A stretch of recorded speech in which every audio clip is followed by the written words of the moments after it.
Welcome to Veteran State of Mind. I'm your host, Geraint Jones, and today I am joined by my writing partner, Nate Boyer. He's a great friend of mine. Nate is a former Green Beret, played football for the Texas Longhorns and then for the Seattle Seahawks. He's the founder and whatever the word is for someone that runs a charity of MVP, Emerging Veteran Players, which is, as you may have known, the same name as the film that we wrote together. Film came out last year, and we haven't sat down and talked about it yet. So we have a bit of a catch-up about the film today. I wanted to give you guys a bit more background on it, and also kind of like a little bit of the process, and a little bit more about how it all kind of came around and came together. Nate's a really good friend of mine, and for those of you who've seen the film, appreciate it very much. We'll talk a bit more at the end of the episode about how you can watch it, where you can watch it if you haven't seen it yet, and if it sounds like something you'd be interested in. If you enjoy this podcast, then I do think the film would interest you. Before we jump into it, I just want to let you know that I also have a book out at the moment, which I co-wrote with Leveson Wood. It's called Escape from Kabul, and it's about the events in August 2021, including what led up to them. During the Taliban's takeover of the country, and then Operation Pitting, which was the operation to get people out there. We had interviews with a lot of interviews from Para, the CO, private soldiers. We had interviews with politicians. We had interviews with journalists. We had interviews with Afghans. We had interviews with US Marines, US soldiers, US Navy nurse. You know, we've got all kinds of interviews in there. And what Leveson and I did our best to do was to kind of put context around those.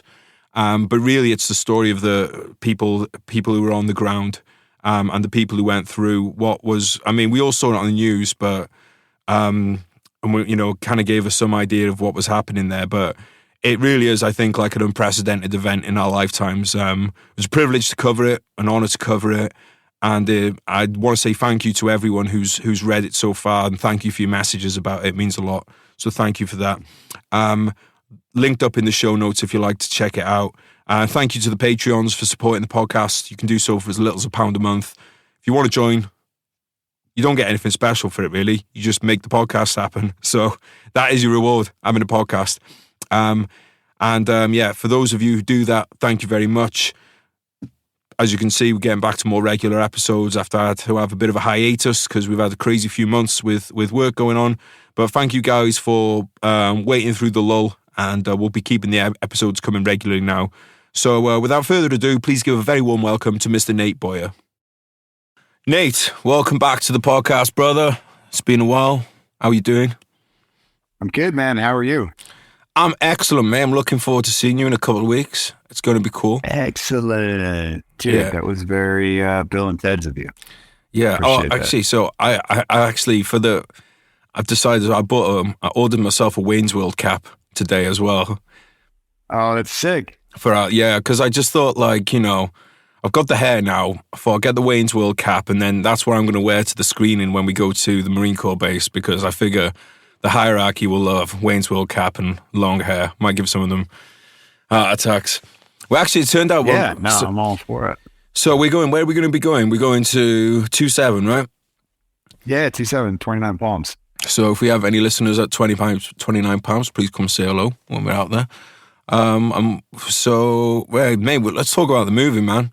We're not doing I'm not doing a very good job of promoting this movie here, mate, because the movie came out 6 months ago. We're only just doing the podcast, all right? So it's all right. You're doing it now, brother. You promoted it in other ways, man. I know you got a lot going on. I dropped it with Jack the other day as requested as well.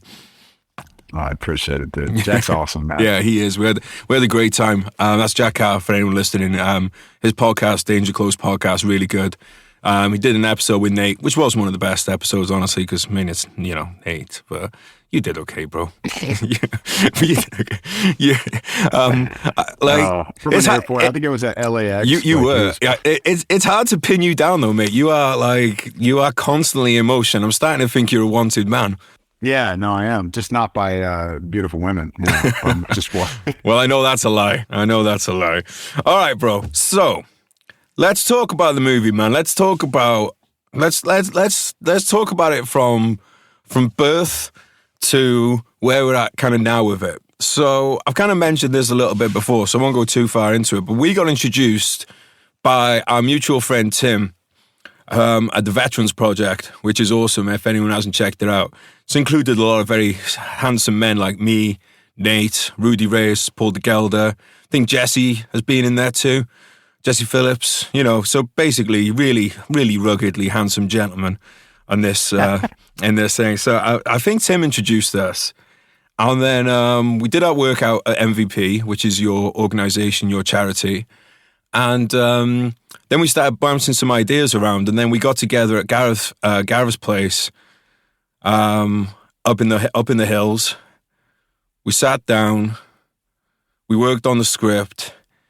So just let people know like where the idea for the story came from. Like what was it? What was it all kind of based in? Was it based in fiction, reality? Where what's the genesis of the idea? I remember, I'm not sure if this is the first time we met, but I remember you'd come to multiple MVP sessions. No, right? I came to one. I came to the barbecue after. You only came to one? Yeah, I only came to one, bro. Okay. I don't like working out, bro. Come on. I came once just to shake your hand and then lure you into a movie. Oh my God. I know, that's all me. That's all I needed. One date. You're easy, bro. That's all I needed. Yeah, that's true. Well, you're so memorable. It felt like you were there 100 times. I remember you, whether it was that day or another day later, or another time later, I can't remember when exactly, but I remember you had said, hey, I think there's like a movie here, about this story about MVP. So for those that don't know, MVP stands for Merging Vets and Players. It's a nonprofit organization where we bring together combat vets and former pro athletes and help them find purpose and identity when they lose a uniform. We've got 8 chapters now around the country. LA was the first one. Back when I met Gaz, I don't think we even had it. Maybe had a Vegas chapter at the time. I think you had the Vegas one because you had Randy on board. We were pretty young though, because we started in 2016, and I think I met you in 17 or 18. 17. I don't remember exactly. It was 17, yeah. It was 17, okay. So yeah, we had probably just started up in Vegas as well. And what we do on a weekly basis, we meet up in the gym, we train for about 30 to 45 minutes. It's challenging, but not something, it's something that anybody could do. You get a good sweat going. It's not like we're in there throwing heavy weight around. We're just getting after it, kind of smoking each other like we did, in the military, and trying to kind of build the camaraderie through some physical exertion, some endorphins being released, making people feel sort of connected and comfortable with being vulnerable, because afterwards we'll transition to the wrestling mats. We'll huddle up and we just have a open forum peer-to-peer coaching session where people can air out their grievances, they can talk shit, they can do whatever they want.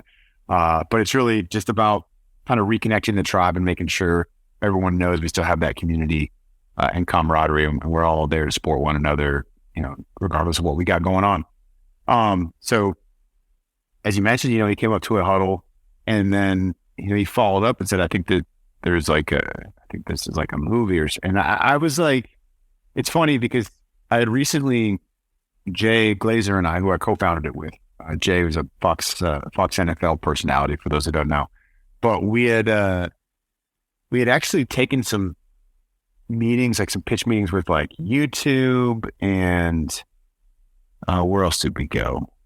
I can't even remember. Maybe Yahoo, a few places that were interested in doing some sort of a unscripted series about this, but it's a little tough to just, to follow these folks around with cameras and kind of capture this, because you'll lose the authenticity of what we're doing. You'll kind of lose that.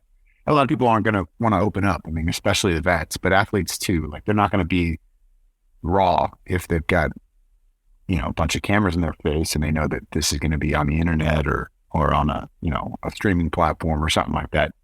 So it just didn't really make sense. And, but we wanted to find a way to tell the story. And when you suggested that, I remember thinking like, yeah, that's a cool idea, but like, what is the movie? Like, what do you mean? Like, how do we tell the story? Because it's it's not like I mean, storytelling is challenging as it is, but making something into a movie that's under 2 hours and kind of captures the essence of what we are at MVP, it's tough. It feels like a documentary out the gate when people are like, would suggest it, talk about it. So I remember when we met, like what we first wrote, really what you first wrote, because you really did bang out the outline, the first draft, and kind of ran with it. It's funny because it was good. It was really entertaining, but it was so different than what we ended up shooting. And ironically, what we ended up shooting was so much closer to what MVP actually is, because I think when we first started having those conversations, we're like, well, we've got to grab the audience, and it's got to have a little more thrills and a little more like of the, the sort of an action element to it. And I think I remember thinking, well, our story just as it is probably isn't enough to be interesting to an audience. And so, what you sort of crafted from there was a story based on these people, but a very different story, a very different script. But then once we had that and we felt like it was in a pretty good place, I remember we were working with, I'm still in touch with a guy named Aaron Rapke and Stu. I can't remember Stu's last name. And they were kind of helping us, they were great, with the beats and the plot points and like whatever. And so we got to that. And then once we had that draft, I shared it with some other folks in the industry, like Jordan Levin, who used to run the TV side of WB and was the chief content officer of the NFL. I ran it by Braden Aftergood, who's Sylvester Stallone's producing partner. They ended up working with us on it. And all of them were like, why don't you just tell the real story of MVP? And we're like, but like, how? What do you mean? Like, what? And from there, we kind of worked backwards. And I mean, we had the bones, like what you'd built as far as the bones were already there, like the backdrop of it being in Hollywood, the dichotomy and like the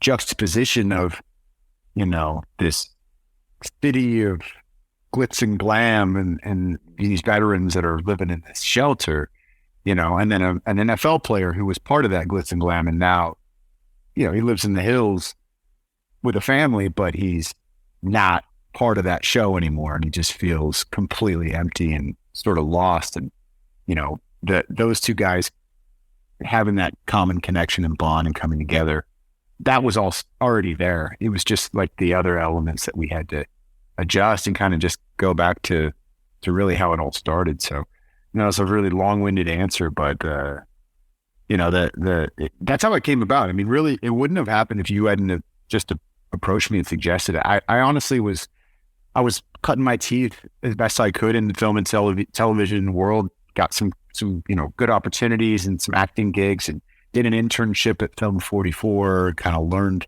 some of the development process. But at the time when you brought that up, I'd never thought of creating a story, much less a story of, the MVP, like making that a movie.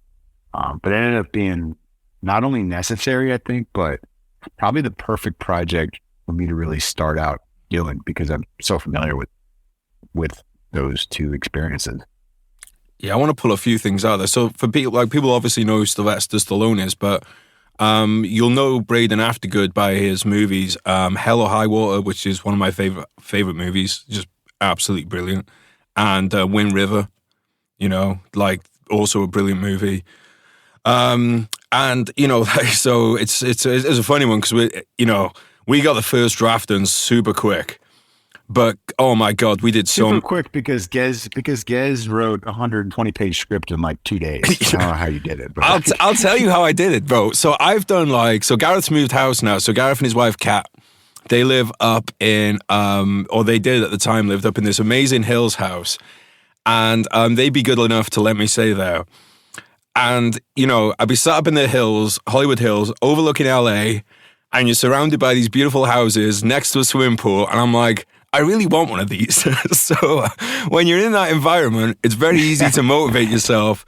But it was so cool for us because we were just, sitting up we had when the guys came up, Stu and those guys, to be able to do that. So I mean, I'm really grateful to Gaz and Kat, and Gaz was able to come to the premiere as well, which was awesome. Because again, like, it wouldn't have happened if they weren't letting me stay at their place at the time. Like, that's, how all these things happen is Right. people doing you favors is how, like, so much shit gets happen. But like, yeah, we did so many different. We had to survive that dog. That was the Holly, biggest danger. Holly Dog. Yeah, I'm looking forward. I'm going to be going there. I'm going to be seeing Holly Dog in a week or two. So I'm looking forward to reconnecting with Holly Dog and going on some walks and murdering some hookers with her. Because that's how we get down. Holly weighs about 2.5 pounds. She's so cute. She's so cute.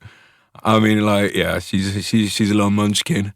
But yeah, we did, like, in between doing that first draft and then the final script, there were so many rewrites and stuff, which was cool because it's really challenging to change something once it's been made. So I think we both learned a lot on that kind of side of the thing. And like you said, we were really lucky to have people kind of giving us notes, guiding us through it, people that had been there and done that. There's one thing I also wanted to say as well about what you were just talking about then, but I can't remember what it was now. Well, I mean, we're real quick on the Beret thing. I mean, yeah, you mentioned it, like, Hell or High Water, Wind River. He was younger in his career. He worked on Lone Survivor, and then since linking up with Stallone, it's been some of the more recent projects like the Creed series, the last Rambo film, stuff like that. But Braden, so Hell or High Water was written by Taylor Sheridan, and Wind River was written and directed by Taylor Sheridan. So then this is all before the Yellowstone Empire and all that stuff. He'd obviously made Sicario prior to both of those. But it was cool. So like Braden had sort of helped, I don't want to say launch this guy's career because Taylor did that. I mean, Taylor's a brilliant writer. Oh yeah. But like really helped cultivate it into what it is now. And before he went over to Balboa, and it was really like, and it still is. I hate when people say, I'm really humbled. It's not humbling. It's like, it's the opposite of humbling. It's like fucking dope. Yeah, gives you a big ego injection. When like somebody like that who there's nothing to gain from him helping us make MVP, not financially anyway. Mm-hmm. You know what I mean? Like with the big stuff he's doing, but he just genuinely cared about the story. He wanted to make sure, whether he was involved or not, that we were on the right track and that we had the support necessary. And, I remember him reaching out once he knew about the script. I think I don't know if he even read a draft yet, but he knew about the script, but he reached out to me. This was in 2018 or maybe even 19. It was later in the game. It was after we'd kind of shelved it for a bit and we're just like, well, I don't know what we're going to do, but it's, script's not quite there. We're trying to figure it out. And we're not sure what it would actually cost. And Braden reached out because he had partnered with Sly, taken the reins at Balboa, and was like, "Hey, send me that MVP script, man. Like, I want to check it out. Like, I just took this new job. Stallone's looking for various projects, and he loves what you're doing at MVP, and because he'd been to a session before. He's been to as many sessions as Gaz." So. The question is, who's got the bigger arms?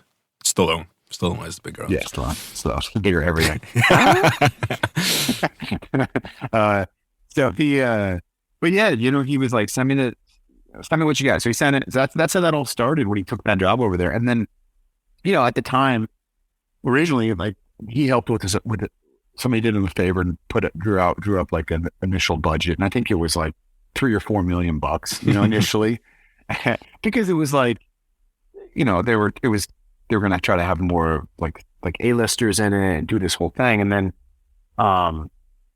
as things progressed, like it was just tough to kind of figure that out. I ended up working the script into a different space and getting the budget down to like $1.5 million.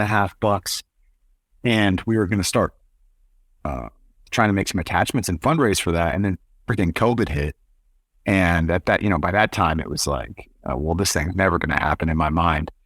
And I'm still like still working on it, trying to get it down to a more organic, like authentic. I hate using all these words, but I'm using all of them.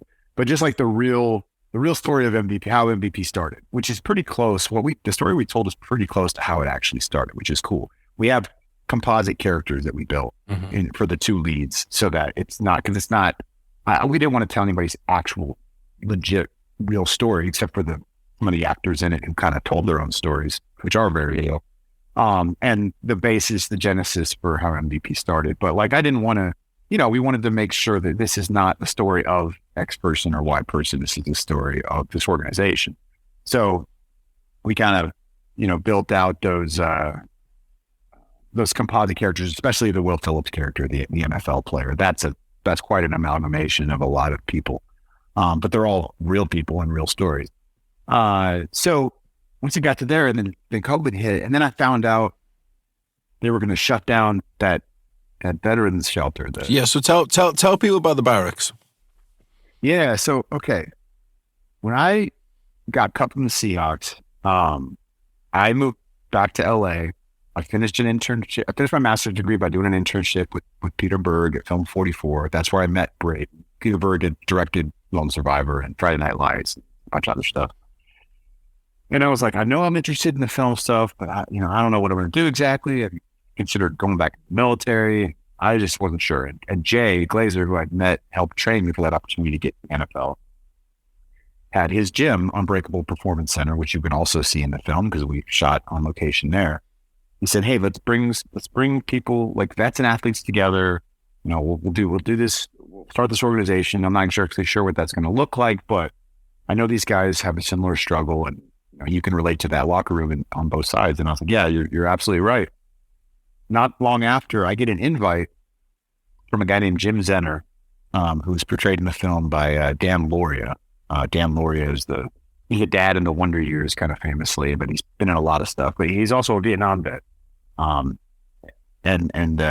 played Vince Lombardi on Broadway. So I knew he was a football fan. So it kind of made sense. This Jim Zenner person, the real person, he was homeless for a bit.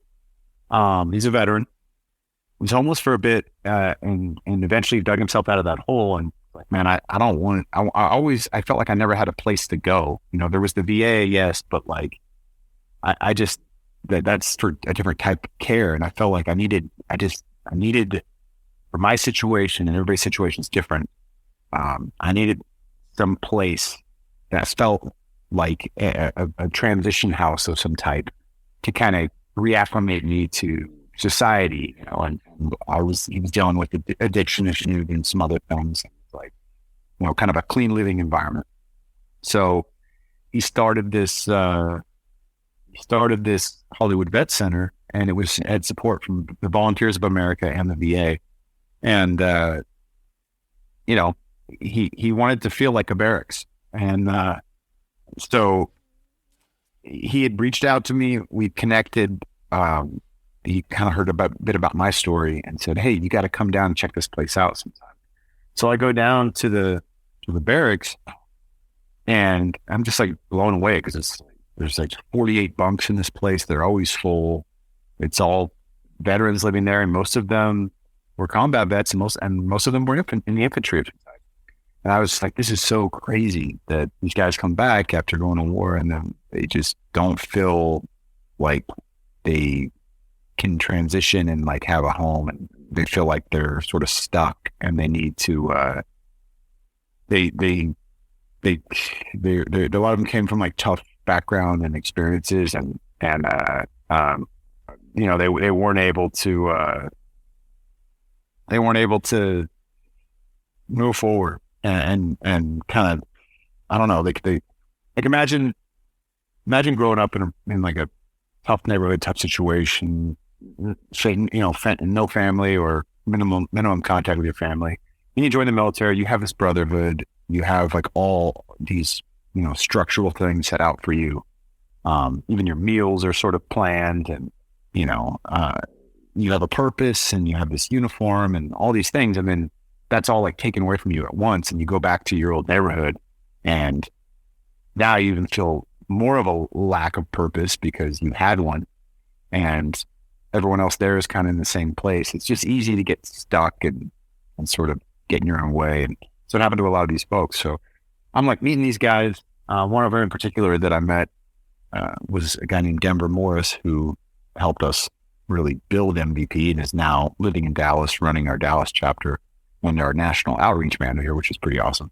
But when I first met Denver, like, it did not really go well. And we tried to kind of portray that in the film as well. Like, he was like, who the hell are you? Why are you here?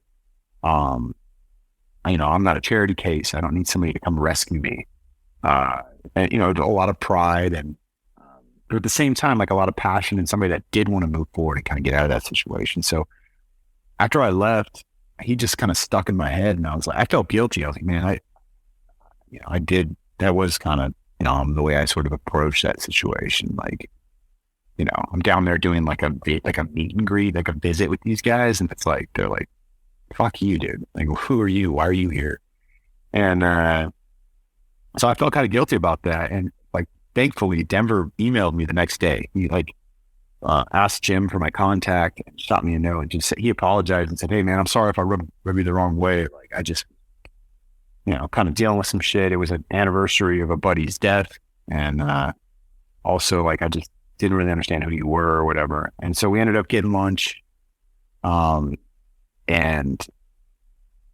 he told me a bit about his story. And when he'd been a part of this battalion in 2-7 Marines infantry unit that had lost 29 guys on back-to-back deployments. And at the time, I think he'd lost about 34 or so to suicide since 2010. And this is in 2016 when I met him. Unfortunately, now that number is up to like 56 or so as we see it today. So it's still happening at quite a rate. And when you think about a Marine battalion, it's like somewhere between 700 and 1,000 guys. It's not that many. To lose that many to suicide is like insane. But he himself had attempted suicide 3 times, and had just and he actually died once, right? He was brought back. Yeah, exactly. Yeah, he overdosed on a beach at El Capitan State Beach up in the Ventura Coast, and was found by a couple of surfers, and they saved his life. We sort of portray that in the opening shot of the movie, actually. So it was like, meeting this guy and this whole situation. And he ended up bringing, I said, come up to the gym. Let's get a workout in, bring some of the guys from the barracks. I asked Jay if that was cool. And Jay said, yeah, just bring them up on a Sunday. We're closed anyway. It's all yours. So I brought them up. He brought like 6 of his buddies that were living in the barracks. And it was, some of them hadn't worked out in a while.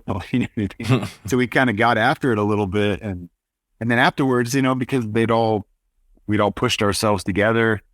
They sort of, and just felt comfortable and kind of open to, talk about some stuff. We went and grabbed a bite to eat, and we went downstairs to the Pink Taco and got some grub or something. And they were all like, sort of talking about, where they felt stuck and all these things. And I was like, damn, this is pretty cool. This is good. Like, this is what these guys need. They also felt a little out of place. Like, well, I don't know if I belong in this like gym. It's like, what are you talking about, dude? Why? Who's better than you? And why would you think that? Because it costs a lot of money to go there. I mean, it does. Yeah, it wasn't so much that. It was, yeah, you're right, Bill. It is a pretty nice. I'm not even going to say what the fee is, but fuck. Yeah. Well, they didn't charge. These guys weren't charged. But anyway, the next week, I told Jay about it. Next week, Jay brings like Randy Couture and Tony Gonzalez up to the gym with him. And then Denver brought some of these guys back up, and we all worked out together and then huddled up afterwards and just kind of hung out on the wrestling mats and talked about it. And, thus MVP was born. Mm-hmm. And from there, Denver really helped build it, especially in the veteran community, and get a bunch of people on the door. So that's essentially the core of the story we ended up telling in the movie, was sort of how it all started. And we took, I don't want to say creative liberties, because that sounds like we made stuff up. We didn't make anything up. We just kind of combined characters together, and made it into a sort of a more cohesive film, where in the story, it's a NFL player, first year out of the league, and he was a first round draft pick that he never really, his career never really formulated the way that he had hoped. He dealt with a lot of injuries and trades, and he was on bad teams. And so in his mind, more than anywhere else, he feels like a bust. But just to make a point there, though, mate, you have former first round picks from the NFL that come to MVP. So again, 100%. So it's not we're not stretching anything here. This is all based in fact, and this is very, very true. Everything is pulled together in there from fact, you know. Because I think that's because I think maybe that's what some people think when they watch it, is go like, okay, the veteran side's probably true, but the NFL side's probably a bit. No, all of it based in reality. No, in some ways, honestly, in some ways, the athlete character that is even more of the actual experience, because I think a lot of veterans have, first of all, there's a lot more of us. There's, at least in the States, there's 20 million vets or something. There's a lot. And on the athlete side, former pro athletes, I don't know what the number is, but it's a lot less than that. It's a fraction. Is it like 30,000 come out of college every year? I don't know the number. Like college football players, something like that, I think. Like including all programs? I don't know the number out of college, which is so interesting to think about, because like now that they're getting paid as professionals, like do they qualify as pro athletes now that the NIL has changed? I don't know. It's kind of interesting, but let's think about the NFL. Is that there's like 32 teams with a roster of 53 players, right? Yes. So I'm not good at maths, but that's like what, 1,500 people or something? Yeah, it's something like that. Exactly. It's not many, it's almost like it's almost just like tier one. It's like equivalent to like tier one kind of. Yeah, and numbers. every year they probably add 5 to 10 rookies, which means 5 to 10 guys got to go. Mm-hmm. So, we'll say 200, probably 200 to 300 a year or so, are now leaving the game of football. Some of them played one game like I did, and some of them played for 22 years like Tom Brady. Like, you know what I mean? It just depends. But most only get a few years. About 3 years is about the average, right? Yeah, the average is 3 years. Mm-hmm. Which is crazy. So it's a pretty quick career. But when you look at the military side, the average is probably skewed because a lot of guys become career folks. But I would say the most common enlistment is probably just like a 4-year enlistment. Yeah, definitely. Which is kind of on par for a pro athlete career. Yeah, so it's like you're in your mid-20s, and you're done, early 20s maybe even. And it's like you poured everything into this since you were a kid. Not all vets are that way. More so on the athlete side, where it's like, I want to be an NFL player. I'm 8 years old. That's all I want to do. Mm-hmm. And I'm going to go for it. And then, it either happens or it doesn't. But when that ends, and it's crazy, like from the draft process, if you look at the NFL, most of the guys that become Hall of Famers are not first round draft picks. Mm. Most of them are just, they develop later in their career, or they sort of peak at a different time, there is a good amount of them that also were that, but there's a lot that are these first round picks. If you go if you're bored, go look at first round draft picks over the years. You won't even recognize, in the last decade, you won't even recognize half the names on there. Whatever, who's this guy? What happened to this guy? And it's like, they fizzled, man. It's just, it's tough, or they get banged up, or it's not a good fit. There's so many factors. And imagine like having all that hype around you, and then it doesn't work out, and you just feel like, man, I'm a bust. I'm a loser. I was like given this golden ticket and I blew it. Like, that has got to mess with you. The number one, somebody told me this recently. And I'm not sure that I didn't fact check this, but he's a silver medalist himself, so I believe it. He said the number one for Olympics in the Olympics, the number one sort of trait of Olympians who attempted or committed suicide are silver medalists. Oh, which is crazy, because it's like you're one of the best, but you didn't quite reach that goal. You know what I mean? You were so close to it, but you didn't quite. And I think that can probably be related to a lot by someone like the Will Phillips character that we, developed for MVP. It's a guy that was, first round draft pick, like college, All American. When he gets to the NFL, he plays like 11 years. That's awesome, but he just never was the guy. He wasn't an all pro. He never won a Super Bowl. It feels to him in his mind that I am an absolute failure. I completely busted. I let everybody down. I'm a loser. And the reality is like, dude, you lived out the dream of like everybody. And even if you never would have played at all, like to get as far as you've got is incredible and very, you should be proud of that. But it's so easy to say that to somebody. It's so hard to feel that on the other side of things. And veterans, a lot of veterans feel that way too. And especially ones that serve at the highest levels, because they'll never remember all the good stuff they did, how far they came, the lives they saved. They'll only remember the time that they zigged when they should have zagged. And they made a decision that they thought was the best decision at the time, and it ended up, being maybe costing somebody's life or whatever. And it's like, it's not their fault. They're doing the best that they can, but like, you can't help but feel that. Yeah. And I think that's the similar connection, that feeling. Obviously, the stakes are very different. What we do on the battlefield and the ball field are completely different. We make sure and, emphasize that in the film, because it's important to know we're not comparing, playing pro sports to going to war. It's not the same thing, but that experience and that feeling of inadequacy and the loss of the uniform and all that stuff, it is very similar.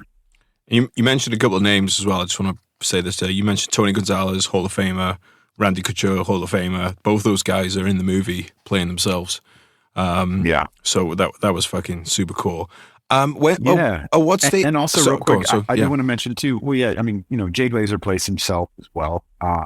And some really cool cameos by like Rich Eisen, Howie Long, Michael Strahan, who are all very connected to the NFL experience in the game. And for NFL fans, they know exactly who those people are, who play themselves and have these cameos. But a lesser known one is Jared Bunch, who I want to give a shout out to, because Jared, he plays Ray in the story, Ray Jones.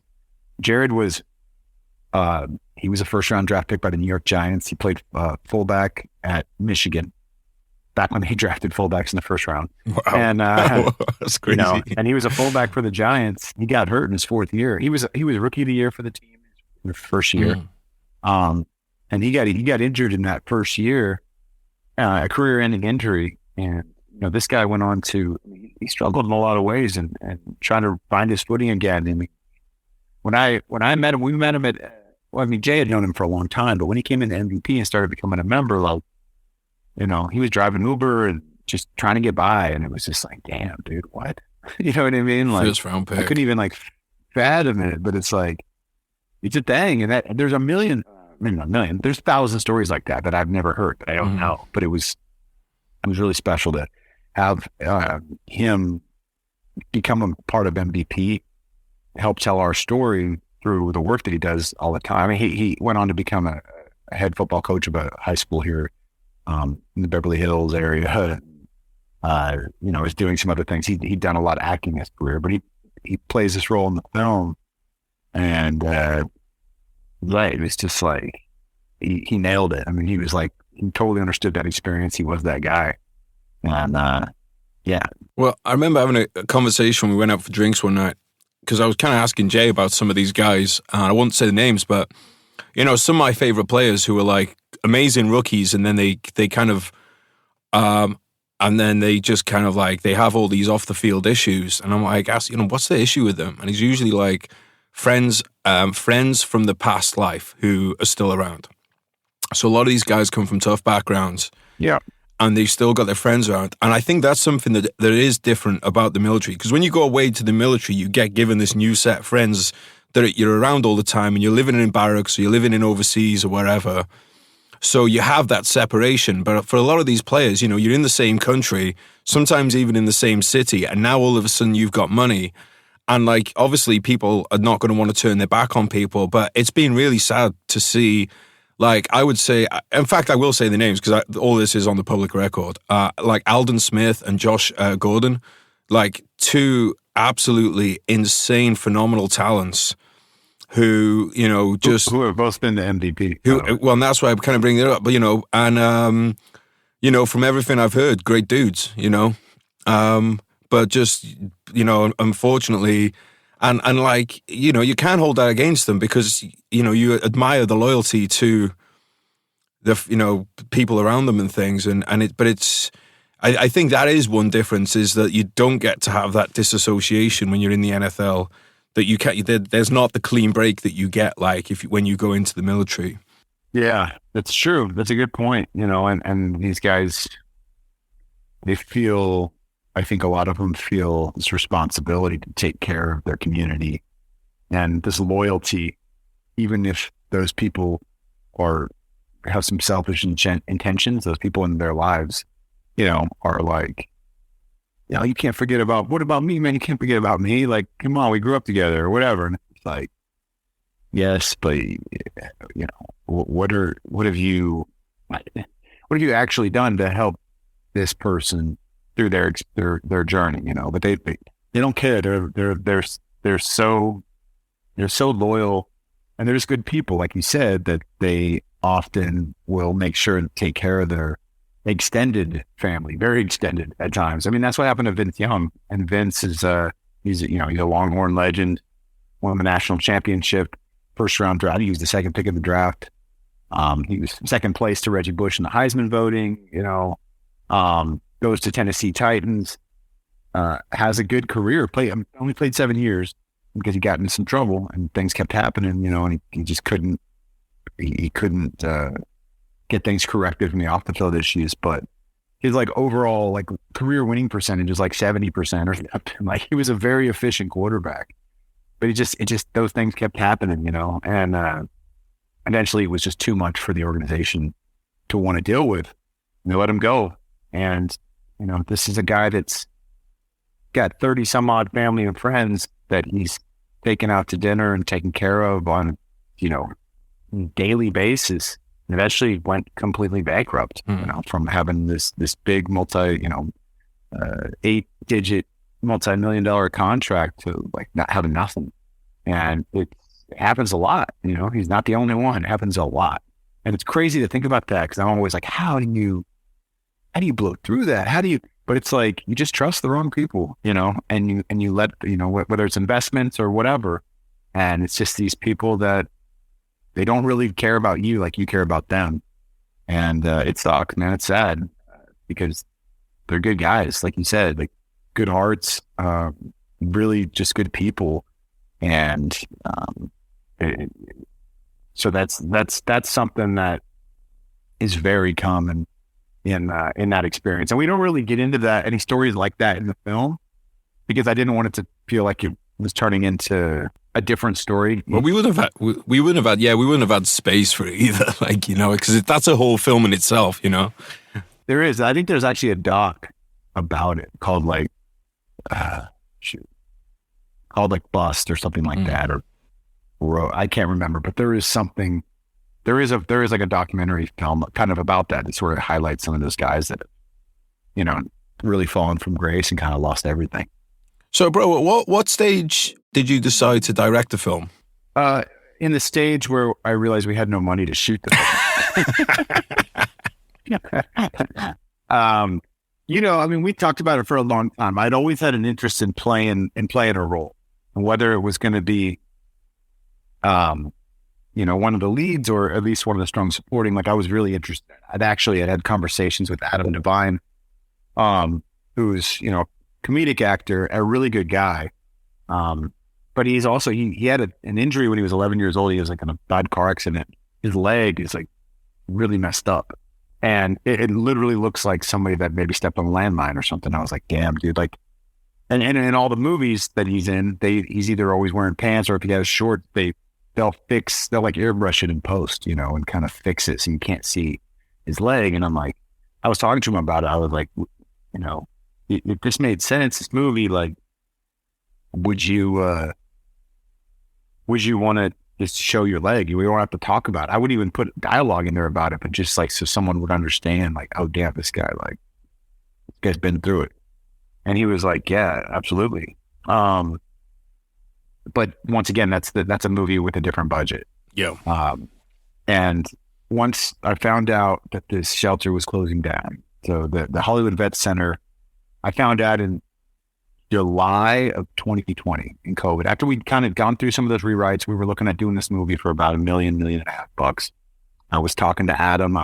We were reaching out to Anthony Mackie, potentially for the Will Phillips character, and had some others on the list. And then I got a call because they had told me already that they would let me film there. They were like, "We'll let you film at the barracks. Like, it's an important story. We love what you're doing with MVP and what you've done to help a lot of our vets that have stayed here." So, we had approval to do that, which was awesome. But they were like, they called me in July and said, "Hey, at the end of September, we got to close down. Like, with COVID, we've lost a lot of funding. They want to turn this place into a rehab facility, not just for veterans, but like more of like a drug rehab facility for everybody." And I was like, man, that sucks. What are we going to do? Thought crossed my mind. Maybe we just go shoot for a week in the barracks and get that stuff done. And then I can fundraise later for the rest of it and shoot the rest of the movie. But then I was like, I can't do that because I have to know who my actors are. I have to know who my leads are. They're in this movie. So we can't, it's not going to make sense. So I just, at that moment, kind of made the command decision that I'll play the Zephyr character, which is based loosely off Denver Morris's backstory and AJ Perez's backstory and some other vets that have been through MVP. And I got to just find a Will Phillips character, and then I'll build out the rest of it. But I don't know how much money we're going to be able to raise, but this is what we're going to, we just got to get it done. We just got to get it started anyway. But once we're started, we're probably just going to keep going. So I also, when I understood that, look, if I don't have to pay one of the lead actors, if I don't have to pay the director, if I don't have to pay the producer, if I don't have to pay, really the person kind of putting all these things together. I mean, in a lot of ways, I was a location scout and all this stuff. It's going to save me a ton. And so that person was me. And that's just what I ended up doing. And I remember reaching out to Christian Gudegast, who's the writer-director of Den of Thieves, that I had the honor of playing a role in and become good friends with. And I just asked him, I said, dude, I'm asking around for people I trust in the industry, who do you think could and should play this Will Phillips character? Because he'd read the script and provided notes as well. And he said, Mo McRae. Mm-hmm. And I was like, Mo McRae. He's like, Mo McRae, he's in Den of Thieves with you. I'm like, oh, that guy, yes. I'm like, you think he could carry this? I was just worried, not that I think I'm great, but I was like, I knew I wanted somebody much better than me to play that role. And he was like, dude, Mo is unbelievable. He's so underrated. He's been so close on some really big roles, including, he was like the runner-up to get the Get Out lead role. You know what I mean? All this stuff.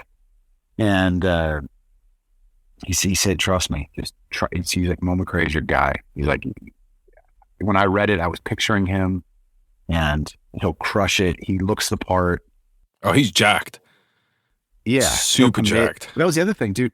So I called Mo within a week or two. We were like, let's do it. And we're 6 weeks away from filming. And that dude put on a good 10, 15 pounds of muscle in those 6 weeks. Jesus. He was just all right. I mean, he was already in good shape, but he was he started committing to that role. And he's like, I'm not only going to work on this character, I'm going to work on the physicality of this character and how he looks. He started doing, his trainer and him were doing all football drills, speed ladder, all this stuff. And then, backpedaling. And then he started just lifting like crazy, just getting jacked. And it was awesome. And I was trying to get as skinny as possible. I was like, I want these two guys to look very different in size. I want he's already a good 4 inches taller than me anyway, but I wanted him to just kind of really embody that strong safety, just Cam Chancellor kind of look where, yeah, I mean, he just crucify you over the middle. And he absolutely did. So yeah, he's a big dude. So yeah, that was it. And it was just we went from there, and Mo helped. He became an executive producer on the project. He helped get Dina and Christina Tina Shihabi and Christina Ochoa, who are the actresses in the film. He just helped in so many different ways. And I remember calling Braden about the idea of Mo, and he was like, Mo would be great. It's like, I'm pissed I didn't think about that. He's like, he would be perfect. And it just worked out. So, bro, we're running out of time a little bit. I mean, I'd love to speak a bit more about this, but unfortunately got it wrong because we got someone else on in a little bit. He's better looking than you. So, I doubt it. Where can people see the film? Where can they stream it? Where can they watch it? Yeah. So MVP, the movie, we released it on Veterans Day, 2022. And we had a bit of a theatrical run, which is really cool. And then it went to video on demand, where you can still see it there through Amazon Prime, Apple TV, YouTube, Google Play. There's all these different places you can rent the film. But in February, recent development, Showtime licensed it. So if you have Showtime, or you have a Showtime package through Paramount Plus, through Hulu, through Amazon, through all these other different streamers, you can watch it for free on there. And that's been really cool, because it's now reaching a wider audience. We recently sold the Canadian rights, so it'll be available in Canada, if not already, very soon. We're still trying to get it across the pond, man. So, if any of your listeners out there are interested in licensing it or selling or purchasing the UK rights and beyond, like, those are still available. But it's a very American story, which I understand, but at the same time, like, there's vets and athletes everywhere that really relate to our program. We've got quite a few, we say soccer, but UK football players that are part of our organization, and veterans as well as down under in Australia. So, but yeah, that's where to see MVP the movie. We're also on social media, and we have a website. FilmRise is the distributor, and I'd also encourage people to check out Emerging Vets and Players, the organization. If you go to vetsandplayers.org, you can learn more about our foundation, and if you qualify as a member, it doesn't cost anything. We'd love to have you join our tribe. And there's more about the movie on the vetsandplayers.org website as well. I'll link everything up in the show notes. And what I will say is, if you're in the UK or Australia or anywhere you want to watch the movie, get yourself a VPN, which you should be using on the internet anyway, especially with all the stuff that you lot look at online. Get yourself a VPN, change the setting to America, and boom, you can access American Amazon Prime, etc., and watch it through there. So there you go. Protect your online privacy and watch a great movie at the same time. Win-win for everyone. I love it. Thank you, brother, and thanks for thinking of this, dude. Not the podcast, the movie. It's all right, mate. You can take care of me when you see me in Vegas in a couple of weeks. Take me to the strippy.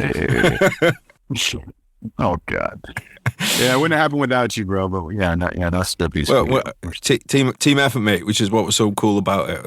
I really enjoyed doing it, and it's not the only one we've been working on. We got other buns in the oven, so watch this space on that one. But mate, I'm looking forward to seeing you, mate. It'll be I think it's like 2 weeks, is it? 2 weeks I'll be seeing you. Yeah. I'm excited to, like we mentioned quickly, the unit that it's about, 2-7. We're going to be screening it to that battalion, and a few other Marines out in 29 Palms. So that'd be really special. It'll be one of the top screenings we were able to do. I mean, obviously the premiere was great and all that, but this is really personal and special. So I'm looking forward to seeing you and bringing it out there to 29 Palms. Yeah, I hadn't even clicked when you said it was 2. I hadn't even clicked. So yeah, that's going to be really special. I'm looking forward to that, bro. I'm really cool. I'm going to be able to make it out to that.